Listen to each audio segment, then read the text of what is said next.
Good morning. Welcome to H3 TV. I greet you today to talk about disruption and staying hopeful, healthy, and happy. But today I come to you with a heavy and light heart.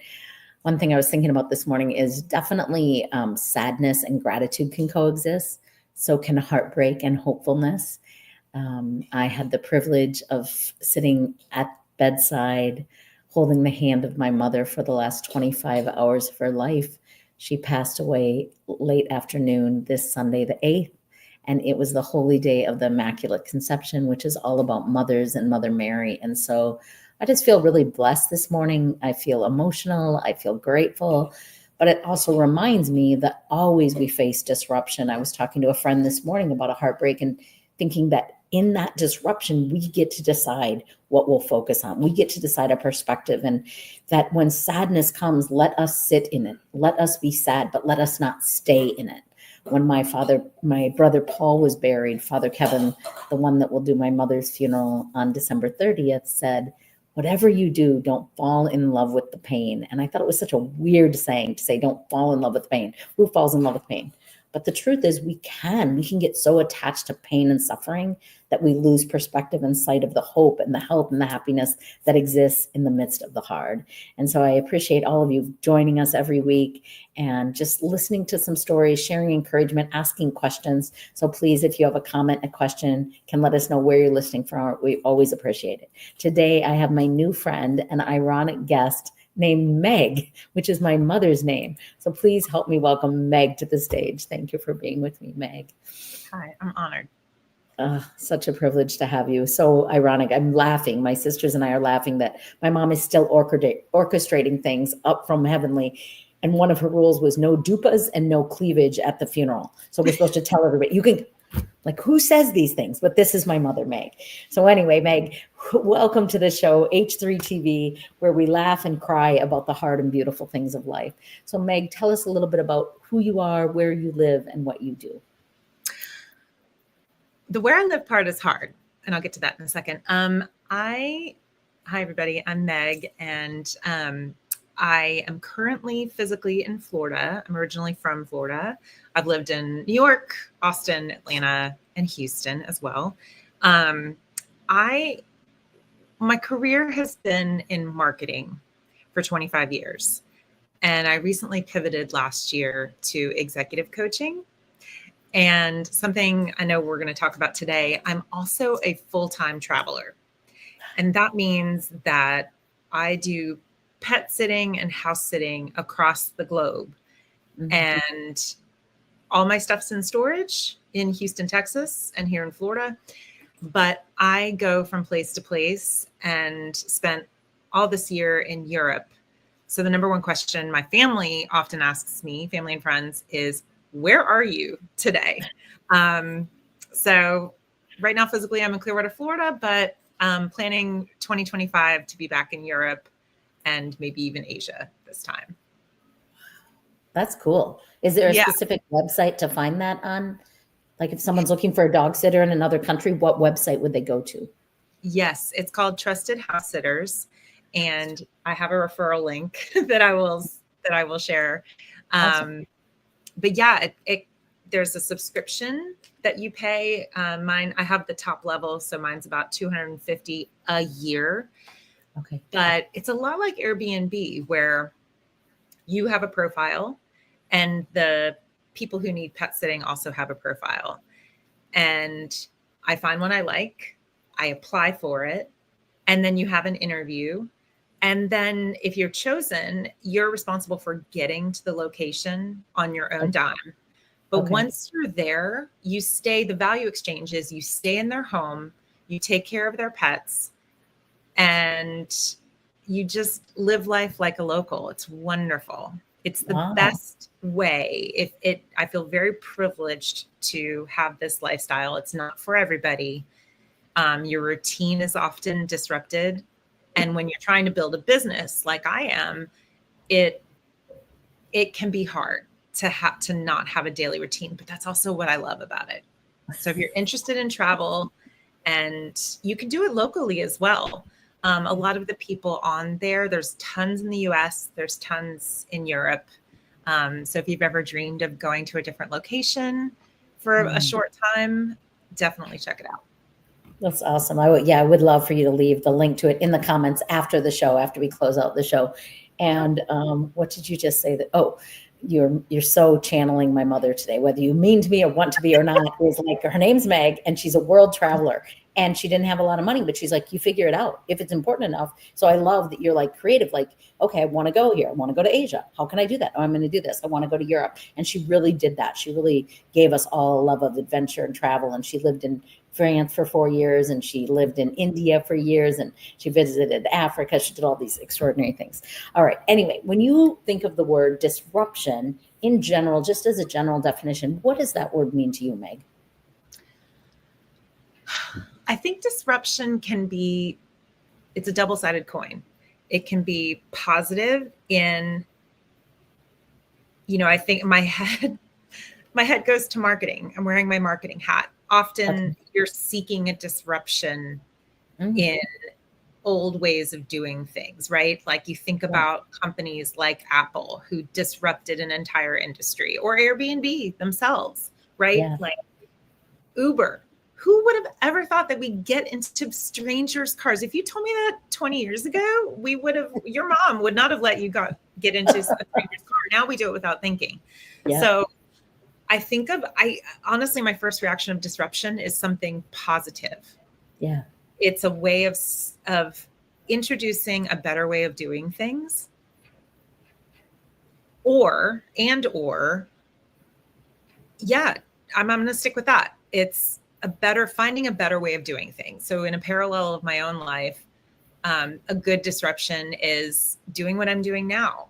I'm not following a linear path I bought a house, by the way. I followed the linear path of you graduate college, you go straight into work. I moved to New York when I was 21 and went right to work. And I worked diligently for 25 years. And then I was like, you know what? Record scratch. I'm disrupting my own life. Yes. I kept waiting for something. I was waiting for something last year, and I didn't know what it was. And it was this. It was disrupting my own life, taking stock and figuring out how to do things a little differently. So that's the good disruption. The bad disruption is something that isn't planned, that negatively affects you. But I'm an optimist, and I think sometimes the bad disruptions often lead you to a better place, because you have to figure it out. It forces your hand to figure out what is a better path for you. I like it. Like disruption, unplanned, and then sometimes undesirable unless you shift your perspective. But right away when you were talking, I'm like, Meg is a person that chooses disruption on a regular basis. And that is living free and not letting fear lead, because sometimes the unknown can do a chokehold on people and stop them from trying. Like so many people, when I lived in Minnesota, I was like, where else have you lived? Nowhere. Why go to my cabin? And I was like, there's this whole big, beautiful world out there, like amazing people to meet and food to taste and cultures to experience and clothing to check out, just like so many fantastic things. And so the more we are willingly disrupt our life, and then all the different things. So I love that you openly and easily, or seemingly easily, choose disruption. Well, I'm going to be in this state this month, and I'm going to travel here, and that's fantastic, especially if your lifestyle, like you said, sometimes we think it's supposed to be linear, and I've never had a linear lifestyle. So I'm always like, so some people like marry their high school sweethearts. I remember once asking an audience, does anybody actually marry their high school sweetheart, have 2.3 kids and and people like raise their hand. And I was like, where am I? And I was like, oh, I'm in northern Minnesota. That is a whole, like its own world. But most people, it's not a straight path. Most people have disruptions and detours, and some bless them and some burden them, but they learn things along the way. So Meg, is there a disruption professionally or personally you'd be willing to share with us? Yeah, I think the most obvious is working in marketing. It's very volatile. Often marketing is the first expense to get cut, and then that leads to layoffs. So I've been laid off 3 times in my career, 3 times. And when it happened the first time, it was in 2008 when we were starting the recession. And I remember feeling okay about it because I wanted to move anyway. Like it sped up a timeline of moving to Atlanta from New York. So I was cool with that. But then it was hard to find a job. So the second time I was working at a startup, it was definitely a personal layoff, which hurt. It hurt so much, but it led to me moving to Austin, doubling my salary. Wow. See? And finding a new path. And then the third layoff was this past April in 2023. And that was really the disruption that gave me this direction. Because like I said, I was in therapy and I was talking to my therapist. I'd left one job that I was happy at, but had issues with the CEO. I left that job and went to go work for a friend. And it was not working. I knew from the start, and I didn't listen to my intuition. I didn't listen to my gut.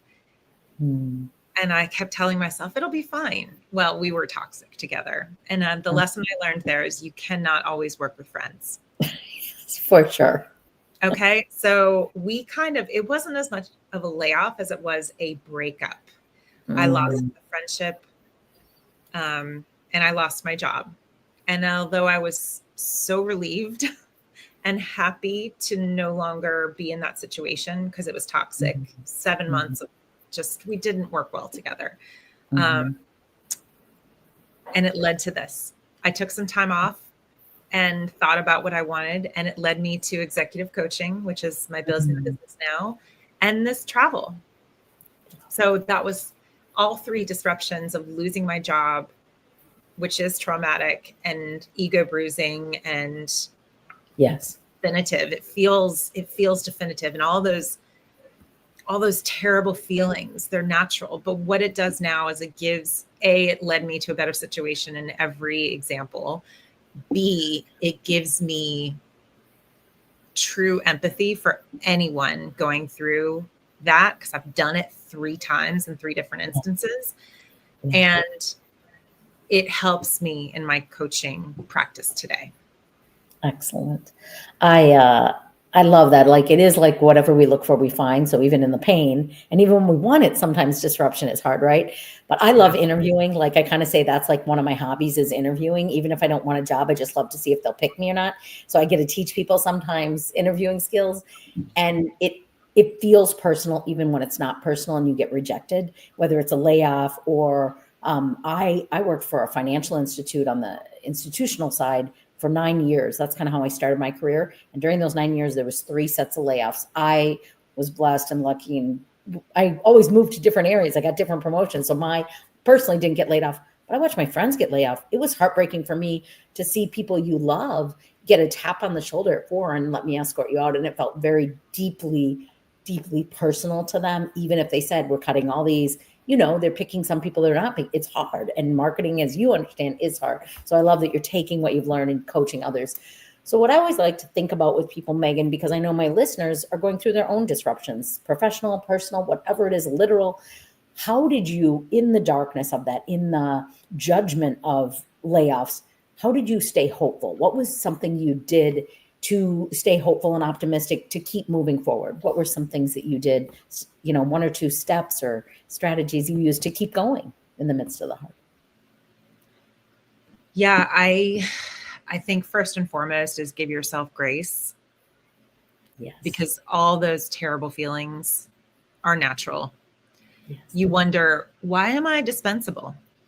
Yeah. Why am I dispensable? I thought I was good at my job. And if it's not performance-based, that hurts even more. If they eliminate your position, you're like, wait a minute. I was just not integral to the business. That hurts. Yeah. So giving myself grace and then asking for help, leaning on people. Mm-hmm. And that means anything from talking to your friends and family, crying on their shoulder, but also reaching out to your network. Yeah. And just your network will show up. Now the flip side of that is you are going to have people, particularly maybe Annie, maybe you experienced this on your side, but you're going to have people that you worked with who don't reach out. People you thought you were close to. And those, for me, hurt the most. But you also have to forgive them because it's awkward. I mean, Annie, you lived through it yourself. Sometimes the survivor guilt of the people who didn't get laid off Yes. is super strong. And not only that, but you're doing the work of multiple people. Yeah. And it's just how corporate America functions at this point. Layoffs are so common, which is good in that you have a lot of commiseration from your network, and reach out to those people. I've talked to a number of people who've been laid off, not clients, but just people in my network. You'd be surprised at how willing people are to listen and help and lend a hand and say, oh, let me connect you to this person. People are willing to help. So don't be shy about asking for help. And then the third for me was sitting down and really examining what I wanted next. And as I mentioned, all 3 times it led to a better situation and I was more satisfied. If you've been laid off, for me in all 3 situations, I was not happy either. I was actively looking to leave. Yes. So you did me a favor. You forced my hand, because I think a lot of people and a lot of clients I work with are unhappy in their current career or job situation. Yes. And it is very easy to get stuck in that quagmire and just exist and think, you need to change, you need to disrupt your own life, but how do you do it? And I think the answer for that is lean on your network and really look inside yourself and ask for help. Yeah. I like it. I think it's that settling for mediocre. Like, I'm okay. It's good enough. I'm miserable here, but miserable is okay. Mediocre is okay. And it's like, that's not true. And you're right. Most people, if they get honest with me and they've been laid off, they didn't want to be there. They were looking for another job. So I love that. I think that's a really important reminder. Remember, evaluate when you get let go, it's because you are not 100% in, because you don't love it. And they might feel that. Even if you don't say it, they can feel it, they can sense it. So 1. 2, one of my friends, Cheryl, and I, our favorite saying is grace for you, grace for me. Grace for you, grace for me. That we all need grace, right? So we give grace to people that hurt us, and we give grace to ourselves and our feelings and our processing of it, and then help the network. The amount of support that I received from my network, and that I was raised by Meg, my mom, to be fiercely independent. And I was just watching actually on Instagram this morning, it popped up of fierce independence is a trauma response. And without a doubt, it was her trauma response. And one of her mottos was, I'll do it if it kills me. I'll do it if it kills me. Nobody needs to help me. I don't need anyone. And it took me till I was 21 to learn it is not weak to ask for help. It is strong. And when I was 21, I remember I was a single mom, and I remember trying to think like, I'll do it if it kills me. I'll do it all myself. I'll never need anyone. I'll never get married. I'll never do this. And like how God saw that in me and gave me permission to ask for help. And like literally, this makes me cry every morning, is that I literally feel held by angels right now. And angels come in Facebook, and they come in neighbors, and they come on LinkedIn, and they come in family, and they come in emails, and they come in nurses, and they come in nuns and housekeepers at St. Anne's as I said goodbye to my mom. But we need help. Like, I could not have processed. I was so grateful to be there and to be me and one nun as she finally peacefully said goodbye. But we need people. We are created to need people, and it's okay to need people. And every text I get, every encouragement, and the sadness, I feel like, thank you. Like, I'm grateful I learned to need people. I'm grateful that I have people that have been there and showed up for me. And even though I'm happy I'm happy she's gone, because she was 96. She was in pain, and I wanted her to be free. I'm also sad I'll never pick up a phone again to be yelled at by her, or to ask her about a banana bread recipe, or whatever it is that she did or we did. And I learned to become the mother that I always wanted to have, and to give that to my kids. But the greatest gift of her passing was I got to mother her. I got to hold her. I got to clean her. I got to talk to her, sing to her, play music. Like, I just think she needed help in being able, she's so stubborn. She didn't want to let go no matter how sick she was. But I think that Meg, like, people can sit in judgment of ourselves or each other. And it's like, whether your sadness, whether your struggle makes sense to me or not, let's show up for one another. And in the little and big ways people show up for me, I am humbled and I'm grateful. And I think it's one of the greatest lessons. Like, ask for help. Like, life is dang hard. We're not meant to do it alone. My faith is a huge carrier, but my husband, my children, my friends, my connections, my community encourage me. And I love that you say that, because I think there's this, and especially around women, maybe men too. I mean, maybe men, but I feel like women are given more tally marks if they don't ask for help by some people. And I'm like, I don't want to be that woman. I'm not fiercely independent. I'm messy and complicated and emotional. And I'm grateful I'm created that way. I don't want to look like or act like I have it all together, because I definitely do not. And for those of you that know me, I do not. But for our listeners, if you have questions or comments or want to tell us where you're listening from, Meg and I appreciate it. But Meg, I wanted to talk to you. So thank you for sharing those 3 gifts. Grace for you, grace for me, ask for help, reach out to your network. And people do want to help. And there is a survivor's guilt and shame. And so all those things. So thank you. But what about healthy? And when I think about healthy, I think when life is hard and disruptive, especially disruption we don't choose, or disruption can lay heavy on us. I used to own gyms, but I always think health is so much more than physical. It's physical, it's emotional, it's mental, it's spiritual, it's financial, it's relational, it's career. So were there some tips you can give our listeners that are facing disruption, in particular a layoff right now? We know layoffs are happening for a lot of companies. What were some things you did to take care of yourself in any area of health that you could share with our listeners today?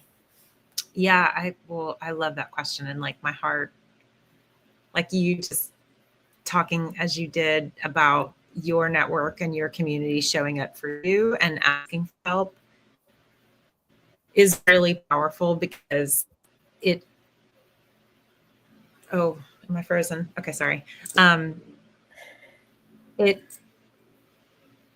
Your people are there for you because you've been there for them. Yes. And that, I just want to like point that out. And also, asking for help is a huge, you have to get into practice of doing it. I've never heard that independence is a trauma response, fierce independence. That was me the first 40 years of my life, for sure. Survival. So I also had a traumatic childhood, and you do whatever you need to survive.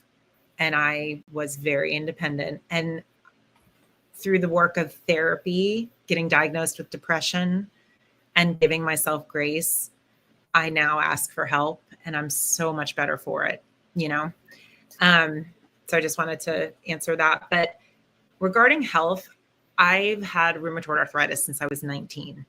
I was super young. And to get that diagnosis so young, I mean, most people get osteoarthritis. That's just wear and tear on your joints. But I had rheumatoid, which is when your white blood cells essentially attack your joints. So I had a knee replacement when I was 40. I was the youngest patient my surgeon has ever had. I also had to, so in 2017, 2018, I traveled for the first time. I was so stressed out at my job. I was working at a digital agency at the time. I was so stressed out. It started to affect my rheumatoid arthritis in a big way. I was having trouble walking. I was not sleeping well. And I was 37 at the time. Okay.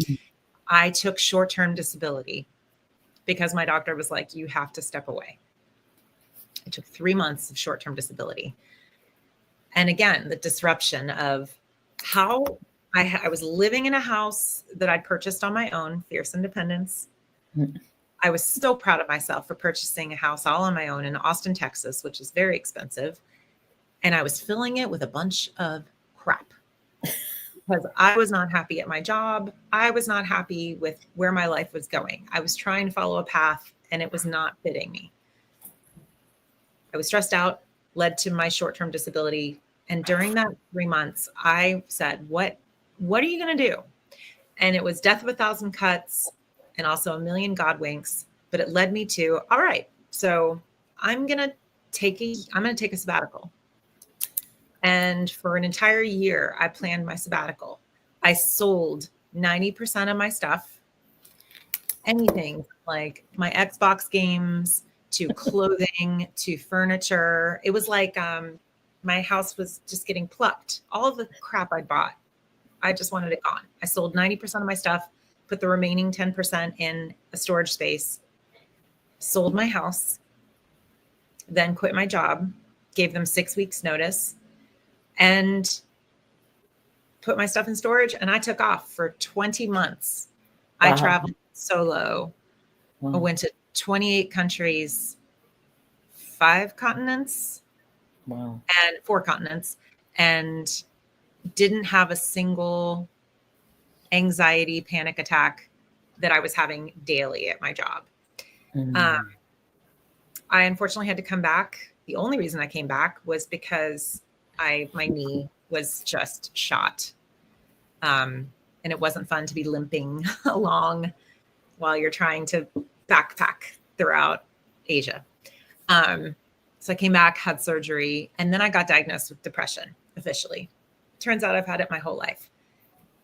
But that goes back to asking for help. I didn't know what it was.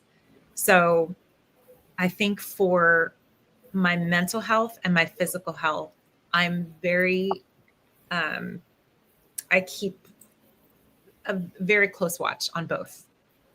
So part of depression is having some, what I call blue days, whatever you call them. Even if you're on medication and you're in therapy, it's very common to still have those days where nothing catastrophic has happened. Nothing catastrophic happened yesterday. I just had a blue day. I've had them on the North Shore of Hawaii. Sitting there at the beach, you couldn't have a prettier, you couldn't have a prettier view, literally. I'm watching surfers in 9-foot waves. I'm in gorgeous Hawaii and I'm having a blue day. And that's, if you let it leads you down a path of, why am I feeling this way? I'm so ungrateful. I'm so lucky and I'm not appreciating this for what it is. And you just have to, like you said earlier to me, you have to honor your feelings and give yourself space. So live in the depression for the day and then pull yourself out.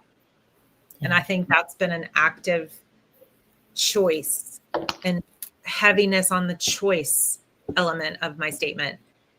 You have to choose to pull yourself out through any means necessary. So yesterday when I was having the blue day, I asked for help. I reached out to a friend. We spoke for 2 hours. I went on a long walk. I hydrated, still hydrating today. Yes. I ate what I wanted. I wanted a milkshake. So I went and got a milkshake.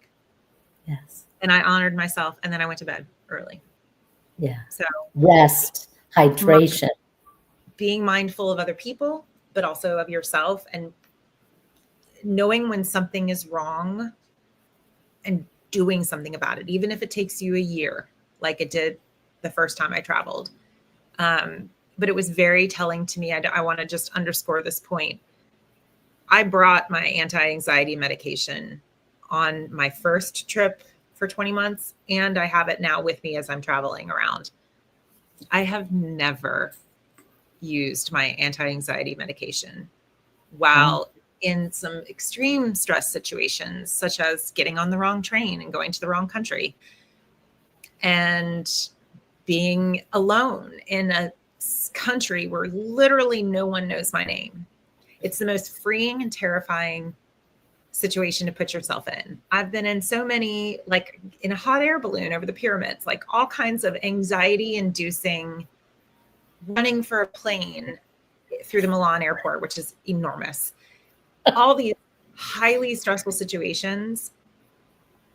I did not require any medical assistance or my anti-anxiety medication because I was doing what I wanted to do and controlling my own destiny and having the freedom and flexibility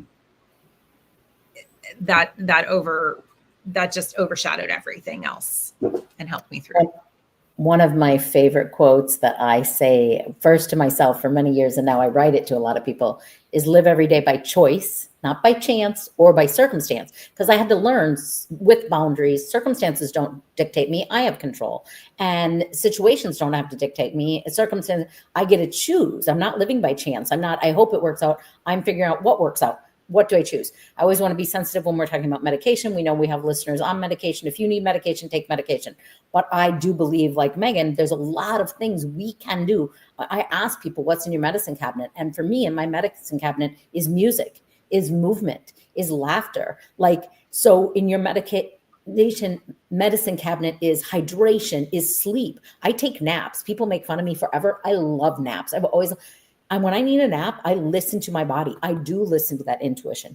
But a couple of things I want to just really reiterate that you said, and something, this is a sales pitch, so I should get commission from these people, but arthritis is also part of the autoimmune, right? So there's a lot of things that are autoimmune. So when I'm really stressed, eczema, which is a little TMI, but I'm going to share with my audiences, I'll get eczema. And I have just recently found, and I love it, and I'm a high, like everybody should have this, it's a red light UV sauna blanket. It looks like a sleeping bag, and you go in it, you control the temperature. There's silver wraps you can put on for more heat and sweating.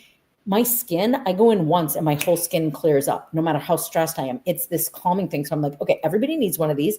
And it's cheap on Amazon compared to going to red light. And I can do it in the middle of the night or early in the morning or whatever is convenient for me in my home. So I'm a big believer in that. Second of all, one thing you said, Meg, that I always am talking about is the serenity prayer. You didn't say that, but I ask myself every day, God grant me serenity, which means peace. I always think when I close with people now, I say, peace be with you or love to you. No more liking, no more, okay, like peace. We need peace. People have anxiety, they have stress. So what can I control? What can't I? And changing environments, setting boundaries around unhealthy people. So I love the serenity prayer. But here was what I took away, 5 tips that Meg shared with us about how she stays healthy. Number 1, simplify. So I don't know what that means for my listeners. I don't know if it means simplify your calendar. I don't know if it means declutter your closet. I don't know if it means sell 90% of yourself, but simplifying, saying no to things. I sold 90% of my stuff, maybe 95, and moved to Florida, 6-bedroom house to a 2-bedroom condo, but freeing, emotional, bittersweet, but simplify. So when you're feeling overwhelmed, I remember when I became a coach in 2014, I had a beautiful coaching room in a porch, a floral porch in my home in Minneapolis.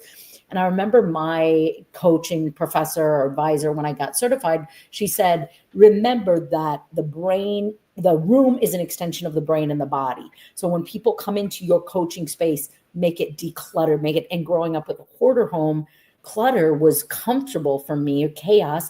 So really that room was like sacred, like it was really clean. So keep it simple. First thing. So simplify, whatever that means to you as listeners, whatever your disruption is. The second thing you said, Megan, was be honest. Be honest with yourself. Were you happy? Are you happy? What does happiness look like? What do you need in your life? Evaluate, assess. I always say assess to address. So get a pen and paper and write down what's bringing me joy? What's bringing me stress?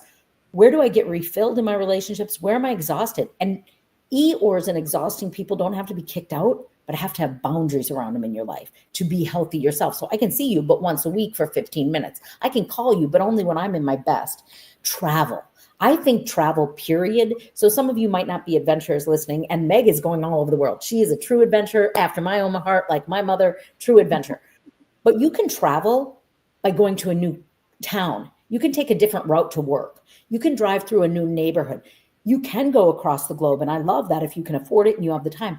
But don't say you can't travel. You can go on a Saturday afternoon for 1 hour and explore a new art gallery, explore a new park. When I travel for work, I try to either go one day early or stay one day late. I find butterfly gardens. I find waterfalls. I find ice cream shops, whatever it is. I find a culture in every neighborhood that's different than where I live, and travel expands our brain.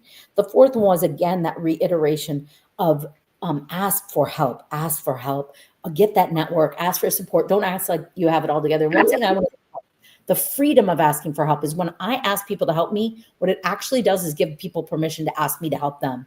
And there's nothing weak about asking for help. It is actually strength.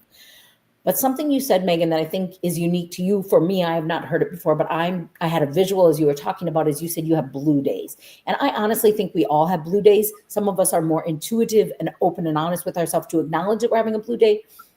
I think the sit in the sad, don't stay in the sad, don't fall in love with the pain, is staying in a blue day and not turning it into a black day. I have been, especially early on in my life, in the black day. So people ask about suicide. How do I know about it? What do I understand about it? But I say, suicide is not people wanting to die. It's people not knowing how to live anymore. And they are in a pit that is so dark, there is no more light. But when you have blue, you can sit. I am sad today. I watch Terms of Endearment just so I can sob because I love that movie. It makes me sob. My daughter's like, you're so weird. And I'm like, hey, sometimes I just need to cry. It's in me. I got to release it. That is the blue. And blue is safe. It can be sad. You need support. But the black is when the light goes out. And so we want to acknowledge blue days. And no matter how wonderful our life looks to other people, I should be grateful. The other thing is, as I was flying to San Francisco, I was crying on the way there and on the way back to say goodbye to my mom. And I was thinking, gratitude and sadness can coexist. And I know I've heard it said, and maybe even said myself, when you're grateful, you can't be unhappy. I think you can't be grateful and angry, but you can be grateful and sad 100%. I have been grateful for so much in my life and still also felt so much heartbreak. So I love what you're teaching us in those lessons. So feel free to share those as well. I wanted to go to happiness and humor, Meg. When you are in those hard places and I'm not accepting you for the job and you're getting laid off and whatever those feelings are and things are not going as we thought they were going to go, where do you find your joy? Where do you find humor? Where do you find happiness? I love laughing at myself. I'm a total dork. I think I'm an extraordinary singer. Some people find me tolerable. Some people like me. Most people think really, but I crack up at how loud I can sing and whatever. So I love to laugh at myself. How do you find humor and happiness in the hard moments of life? That's a great question. I don't think I've ever had that posed to me in that way before. I just want to note something from the what you just read. Regarding the color, I love that you're blue and black. I would say my moments when I'm most worried, like a blue day I can handle, even when I'm feeling awful. For me, the worst thing that could happen is the absence of color.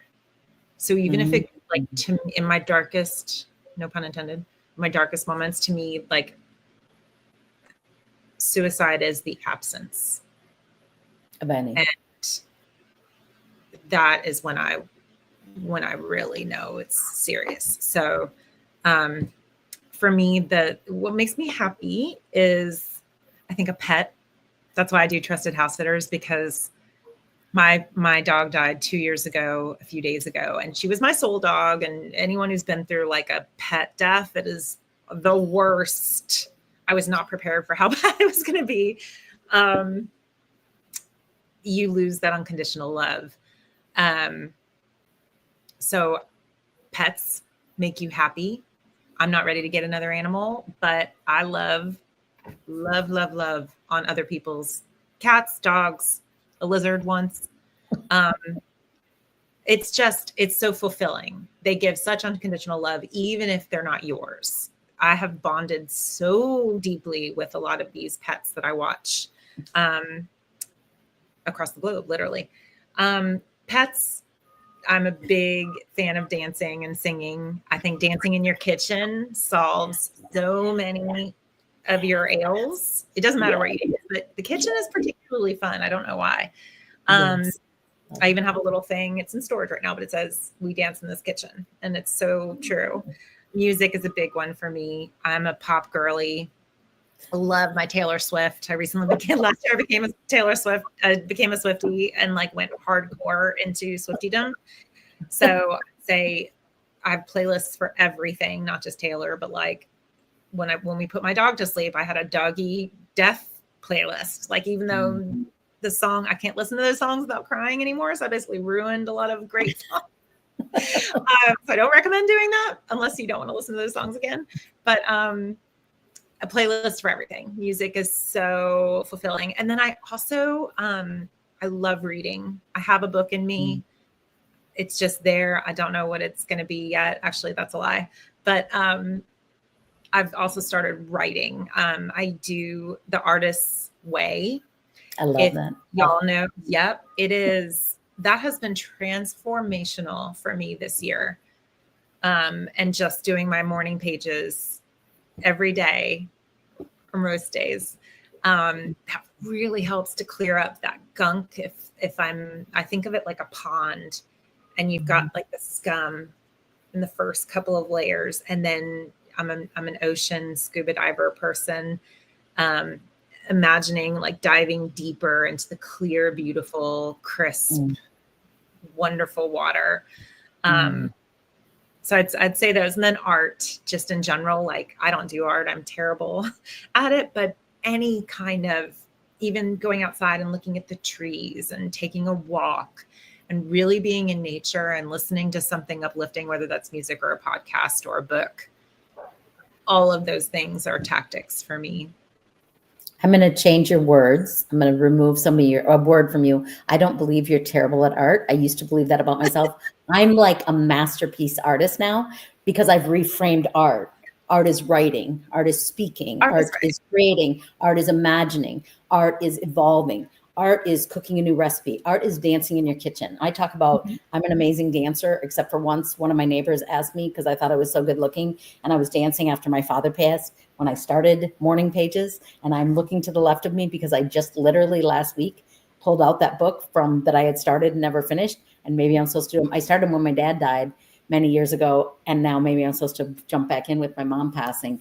But my neighbor asked if I was being chased by bees, but in my mind, I thought I was an amazing dancer down the street. And people just are like, oh my, is this for real? And I'm like, oh, I still think I'm a great dancer, but I do it in my house a little. Sometimes I go outside. You just don't know. I think my singing and dancing is great. Not everybody agrees. It feels good.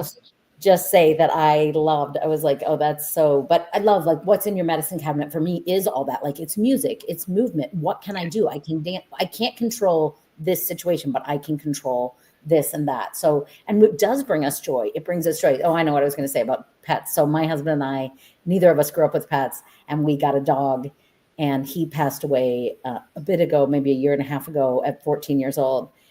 And I am so weird, but when people would write about their dogs passing on Facebook, I would unfriend them because it was so, and this is years before he ever did pass, but they would write things. I would think it can't be that bad. And I can't read this. It's just horrible. And then he passed, and my husband and I both like devastated. And it truly is, because neither of us knew, it is such an unconditional love that humans can't do. As much as we want to unconditionally love each other, we bug the crap out of each other. But you can yell at a dog, and he'll, like my dog literally yesterday, he always curls close to me, but he literally wrapped his face around my waist and laid there for 8 hours yesterday. And he knew I was sad, and he was such a comfort. And no matter how crabby you are, no matter if you forget to feed him, or you leave for too long and they're mad at you, the second I come back, he just jumps out like, I love you. You finally came back. You're my true love. And I tell my husband, he's my true boyfriend.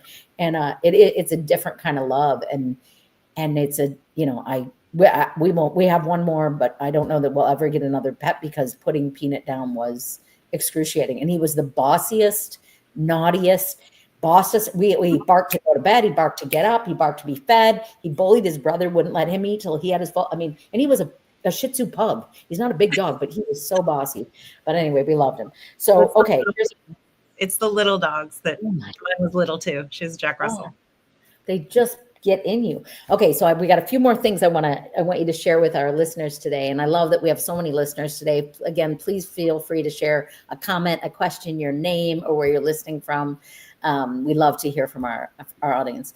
But I wanted to know, Meg, if you had some advice, some wisdom, some encouragement for your younger self, or for someone who could possibly getting laid off right now, what would you say to them? What do you wish you would have known before you got laid off? Or what would you encourage someone that's in a company that's going through a layoff to keep their head up? What sort of advice do you have for them? Well, I'd like to answer separately, because what I would give myself as a younger person is totally different than what I would tell someone. So what I would tell someone who either hates their job, or feels stuck, or who is fearful of a layoff, or who has gone through one. Yeah. Grieve. Like, let yourself feel. That's number one. Number two, talk to someone. whether that's a therapist or a friend. Lean on your people, as we've talked about numerous times. And 3, take some control back. What happened to you or what's happening to you is not within your control. Take the control back and put together a plan. And that will help you through, because you're creating your own destiny. Like, what happened to you isn't your fault. And even if it was, it doesn't matter. Like, someone made that choice for you. Okay. Or if you got yourself in a bad situation that's not working anymore. Okay. Make a plan. Make a plan. And start executing it. Because if you have that small kernel of, and there's all kinds of like mini tactics of this, such as like have a routine if you're looking for a job, like get up every morning, shower, get dressed. And these are great tips for you to give people in comments, Meg. So I know we're kind of getting long on our time here. So if you have a strategy or tips, feel free to share those in different comments for people, or make sure we'll always respond to all the questions and comments. We appreciate that. Is there a success story, Meg, you've had working with a client, or something that you've really learned along the way that you'd like to kind of share with us as we get ready to close? Yeah, this is a big one for me. I'm an executive coach, so I work with primarily leaders. And I continue to be astonished at how everybody, even at the tippy top, literally the tippy top, my specialty is marketers, because those are my people. Chief brand officers, chief marketing officers also still have imposter syndrome. That never goes away, guys. It never goes away.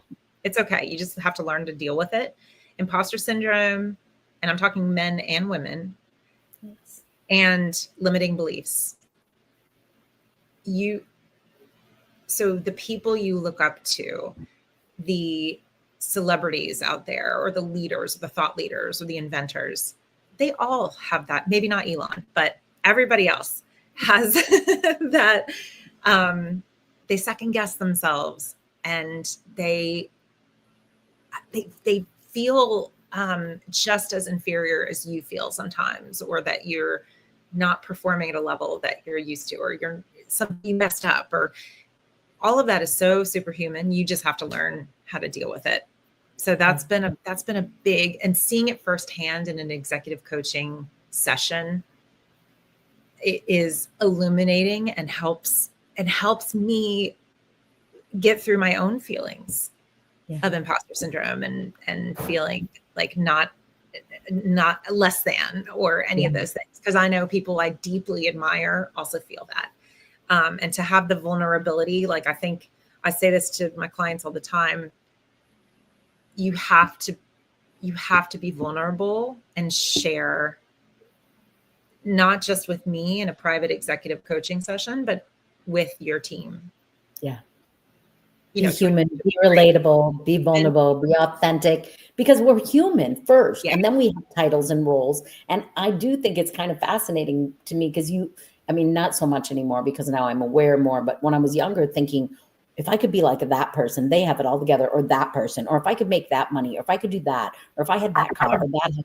But the truth is, everybody struggles with their own personal and professional challenges and successes. And so it's so freeing to recognize that, and it releases some of that I need to be a certain way imposter syndrome, instead of I just am who I am, and I know I can serve some people, so I'm going to stay open, and those people will find me, whether it's an audience or an individual executive, whoever it is. So Meg, I just appreciate so much your time with me today. If people want to connect with you, learn more, work with you, whatever the case may be, where's the one best way they should connect with you? Yeah, I'd say find me on LinkedIn, or go to mymegatravels.com. Okay, so I would ask you in 2 different comments, Meg, if you would share those, one in one comment so they can just click on that link, and one on the other. It just makes it so easy for our audience to be able to reach out and connect. I'll make sure I tag you. I just want to thank our listeners today to journeying with us, to talking about disruption professionally, personally, and to understand that we all have our own challenges, from depression, mental health, to challenges in relationships in our career. And we gather every week to be an encouragement of hope in the hard things in life. So thank you so much, Meg, for being with me today. Thank you to our listeners, and we'll see you all next week. Take care.